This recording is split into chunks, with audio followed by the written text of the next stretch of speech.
Hello everyone and welcome back to Illuminate Student Ministries. Thank you so much for joining as we head into lesson number 10 of our Revelation series, Summer Serenity. As we jump into the next section in Revelation, starting around chapter 17, I just want to quickly remind, if you're watching this, then it likely means that you are not at youth group.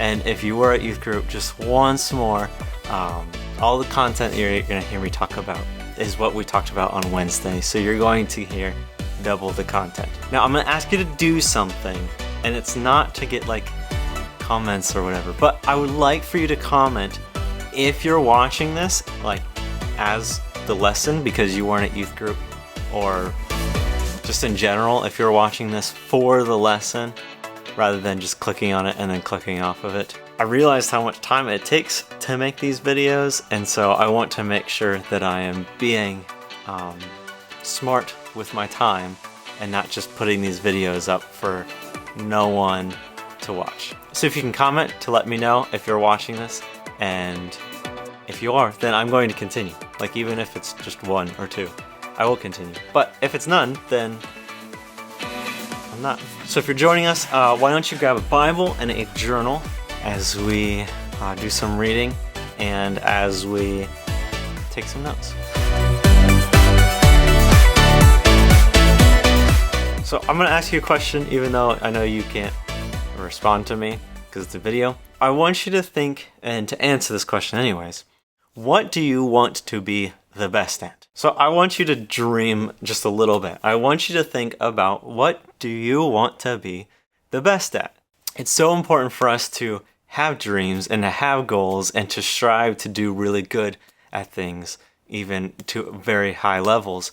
What we're going to talk about today kind of like destroys the question of what do you want to be best at, because it goes into why and stuff like that. But it doesn't matter. I want you to think of what do you want to be the best at. So I've shared this with Illuminate students a bunch, but when I was in high school, I was trying to be the best at music. And my senior year, I was voted as the most musical. I was captain of the marching band, which for Northwestern was the highest position a student could get in the marching band. I was the Sousa recipient. I got the Sousa Award. I was taking lessons at a college and was asked to play in a college performance while I was still in high school. And so I was trying really hard to become the best at music. And I kind of was, until I get to my first year of college and my pride was actually destroyed as I wasn't even on the radar of a good musician. But I want you to imagine what it feels like to maybe walk into a room and being recognized as the best at whatever, being the GOAT in your thing, and the feeling that you have as you walk into a room and you're that. It would feel good, right? Like you would have confidence. You would walk in and you would recognize that, like, I have a place here. I'm not on the outside. Like, I belong here and I know what I'm talking about. Kind of almost feels powerful, right? Yeah? No? Yeah? Yeah? I think so. So I want to start our little terrifying lesson today. Not terrifying for you, terrifying for me. Talking about this idea of power. So I want to do just a very, very quick recap of where we've gotten so far in the series. We are completely past all the sets of sevens, the three sets of sevens, the seven scroll seals, there it is, the seven trumpets and the seven bowls. We've passed that. We've gone all through all of that in Revelation, and we even reached the end of evil. We reached Armageddon, but there's still 5 chapters left in the book of Revelation. Now, if you've been to church for a while and you're aware of certain patterns in the Bible, what does it mean for God to repeat something?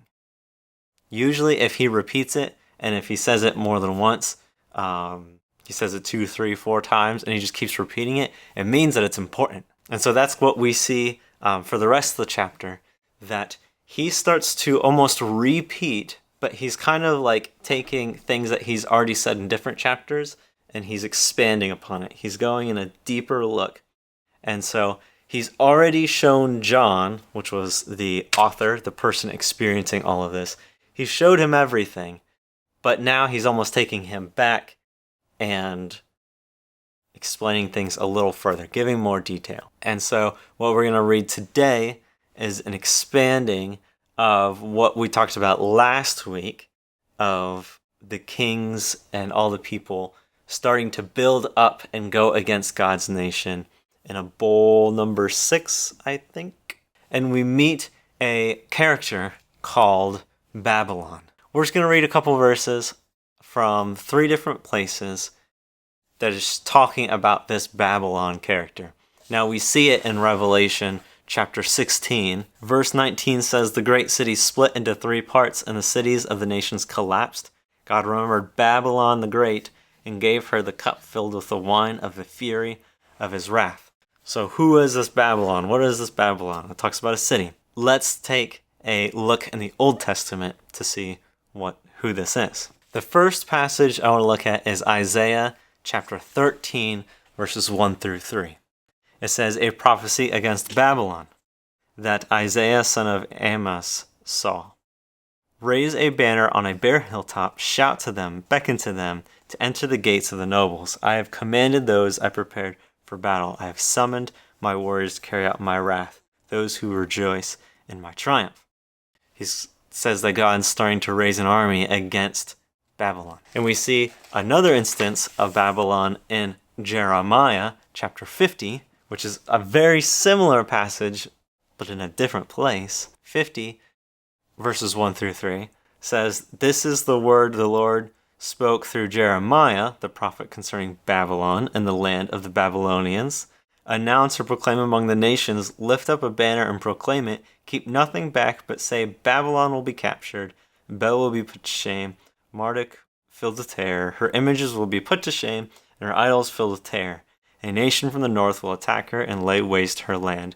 No one will live in it. Both people and animals will flee away." Now I got to go into a little bit of history. If you like history, great, you're going to like this. If not, we're going to get through it. So Babylon was an ancient city.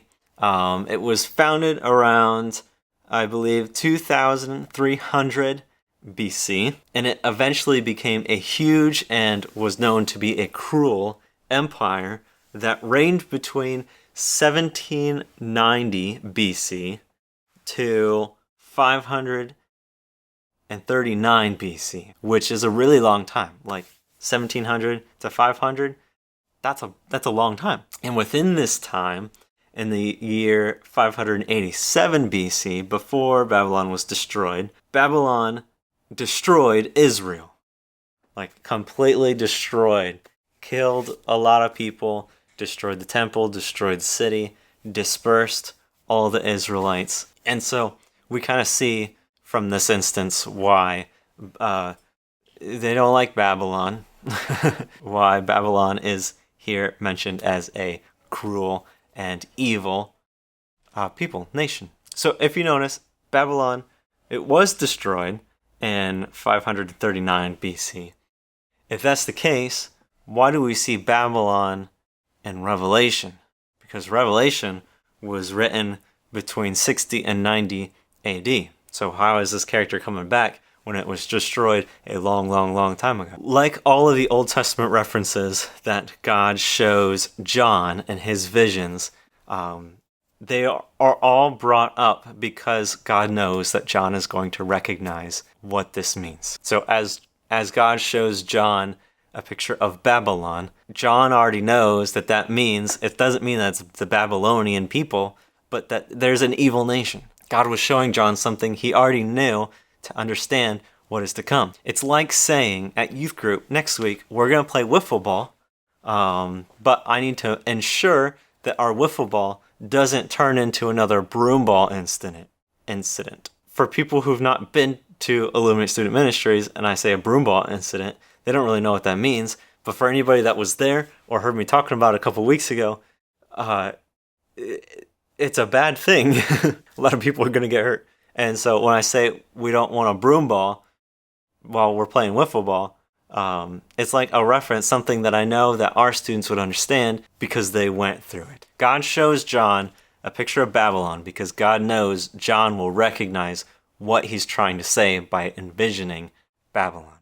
That he is talking about an evil nation, an evil people, evil rulers with power. So what does this have to do with power? Yet another thing that I don't really recognize a whole lot of Christians talking about is our fight with power. So I want to define power. Power is the ability to influence or direct other people's behavior.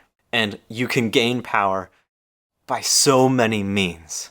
And we don't really recognize this, but we gain power by gaining knowledge, by gaining strength, physical strength, by gaining titles and degrees, by growing skills, by our looks, through popularity, through fashion, through money, even through relationships. So we use all of these different avenues to gain power, and it's kind of like that idea of becoming the GOAT, becoming the greatest of all time, to becoming the best in the room because everybody looks at the best. Our culture and our society looks at who is the best, and they have the most control, the most power, the most influence in the room. And it is the most natural thing for us to seek power. If I can be a little bit vulnerable with you guys, I've sought power in various ways. The number one thing, maybe not the number one thing, but one of the biggest and silliest things that I have done, or I guess I currently do, to seek power at youth group is I have a beard. And the reason why I have a beard is so that I look older.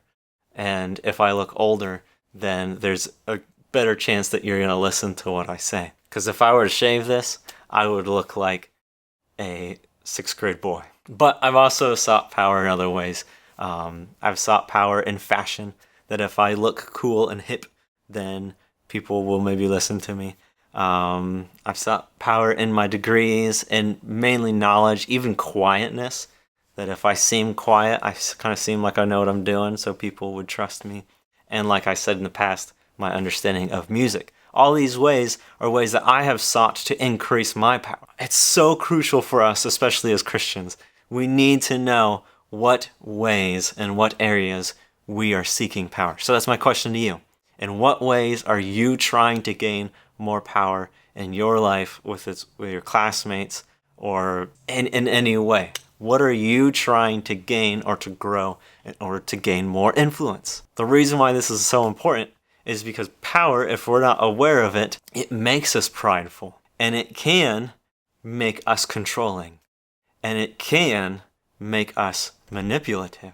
And these are all things that we can't have. As Christians, this is not what we are called to live at. We're called to live, I'm going to explain that later. So we see Babylon in this section of Revelation because here in this context, Babylon has gained significant, if not the most power in the world. And they gained this power through many different cultural means. Its primary source of power, this is the terrifying part for me, not for you. Babylon's primary source of power, where it gets the most power, is through sexual seduction. That is the image of Babylon that we see in this part of Revelation. Babylon used, and even like old Babylon, but Babylon used its beauty and its seductive abilities to gain power or control by manipulating other nations, the kings and the queens of other nations, to join their side. They would promise to include and to give power to those nations. And this is why in this section, and it's uncomfy, but I didn't want to just skip over it. It's why Babylon earned and is proud of the title prostitute. So let's read the beginning part of this section in chapter 17, starting in verse 1. It says, "One of the 7 angels who had the 7 bowls came and said to me, 'Come, I will show you the punishment of the great prostitute, who sits by many waters. With her, the kings of the earth committed adultery, and the inhabitants of the earth were intoxicated with the wine of her adulteries. Then the angel carried me away in the spirit into a wilderness. There I saw a woman sitting on a scarlet beast that was covered with blasphemous names and had 7 heads and 7 horns. The woman was dressed in purple and scarlet and was glittering with gold, precious stones, and pearls. She held a golden cup in her hand, filled with abominable things and the filth of her adulteries. The name written on her forehead was a mystery: Babylon the Great, the mother of prostitutes and of the abominations of the earth. I saw that the woman was drunk with the blood of God's holy people, the blood of those who bore testimony to Jesus. When I saw her, I was greatly astonished. He says that the woman was drunk with blood. Her drunkenness in this section shows that she gains so much pleasure from the evil accomplishments and her false feelings. It was false feelings of triumph over the church. That's probably all I'm going to say on that part. But from what I see and from what I understand, this woman, which is Babylon, which is this nation, which isn't actually Babylon, but talks about powerful nations that seek this power, is very active right now. And it's something that tries to influence people away from God, uses its power to influence or direct people away from God. And it's seducing people to be part of its nation rather than God's nation. We see that the woman seduces kings upon kings to join, and it's seducing them with their own power, saying you can become more powerful if you join me. She's almost saying if you just focus on yourself, and if you become the best, you'll be so powerful that nothing can come against you. You will redeem yourself, and you won't need anything. You will go from being a nothing to something, all because of what you did. And this woman is influencing people, saying you can be God. And I'm going to be careful, but also I'm going to be blunt in saying that this is the primary message of today's culture. Just focus on yourself. If someone steps in your way, do whatever you need to get rid of them. Just focus on yourself. You need to work on yourself. You need to do your best because no one else is going to do it for you. And if you make it, if you go through redemption yourself and you make it from the bottom to the top, you can be your own God. I see this so much on Instagram, on TikTok, social medias in general. This is the whole idea of trends and popularity. It doesn't care about who you are. It's telling you to become something else because you can gain more power that way. I think it's really funny when we see John's response to seeing this woman on the dragon. John says, when he says, I saw the woman was drunk with the blood of God's holy people and the blood of those who bore testimony to Jesus. When I saw her, I was greatly astonished. I think it's funny how the angel responds to him saying that he was astonished. In verse 7, it says, Then the angel said to me, Why are you astonished? I will explain to you the mystery of the woman and of the beast she rides, which has the 7 heads and 10 horns. This is the exact same response that Jeremiah has in the Old Testament as he was talking about Babylon. Jeremiah 51 verse 6 says, Flee from Babylon, run for your lives, do not be destroyed because of her sins. It is time for the Lord's vengeance. He will repay her what she deserves. Meaning there are consequences for her evil. Okay, this is a difficult passage. But we know who wins this final war. Is it Babylon or is it God? Obviously, it's God. We saw that last week. We see it again in this section in chapter 18. However, the outcome of this war was won on the cross. When Jesus died on the cross, that's when this outcome was already done, was finalized. God won when Jesus died and rose again and defeated death. Now, did Jesus win using his power? Did he take over Rome as he was being crucified? Did he break down off the cross and just wipe everybody? No, he didn't win with power. He won with love and humility. We aren't to live our life ignoring God, being seduced by something that doesn't care a lick about us. Our life isn't about gaining power and influence to control people. As Christians, we are called to live our lives loving others. And you can't love anybody if you are controlling them. That's not what love is. That's not a power position. Jesus came to model a specific type of leadership, which we are still supposed to do, that we still grow and get really good at things so that we can be in positions of leadership. But Jesus didn't use a power position of leadership. He used something called a servant leadership. A servant leader gives of themselves to better love others. A servant leadership serves out of love for them, and we love by serving. That's how we love people. And we use what we have to do that.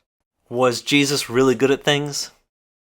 Yeah, he was an absolutely phenomenal speaker. And he was really good at the things that he did. He was one of the best speakers. So can we be the best at something without being controlling and without being prideful? Yeah. We should attempt to be really good at things because that's how we help people. That's how we better help people. For us, for Illuminate Student Ministries, we have two specific, very big things coming up that we are doing to help you get better at specific things, mainly leadership, so that you can serve others. This is the whole idea of our Illuminate Student Leaders, is that the whole reason why we're holding you to a higher standard so that you can use your gifts, the things that God has given you, to love other people in the youth group, to serve other people in the youth group. That's why we have our fall retreat coming up in October, so that we have a full weekend of you getting a full view of what leadership is, how you can use your desires and your wants, your goals, to help love people and serve other people. Both the student leaders and both the fall retreat are so personalized to you that this is how you can learn how to do this, which is why I want all of you to do both of these things. I want us to walk along with you side by side as you learn what things you want to grow at to love people with, and not just to grow for show or for personal pleasure, that you can use these things to glorify God with. I know this was a kind of a wild lesson, but I think that this concept in Revelation 17:18, us needing to be aware of these cultural things and to not fall into the trap, but to live a life that is loving others and not just for ourselves. I think that is so important. So I thank you for watching. That's all we got here for this week. We're going to jump into next week. We're going to do the second to last lesson in the Revelation series, talking about that Armageddon. This is another repeat, but an expanding on that final battle, the Battle of Armageddon. So if you can join us in person next week, that'd be phenomenal. If not, then we'll see you right here. Thank you so much for watching, and we shall see you next time. Bye-bye.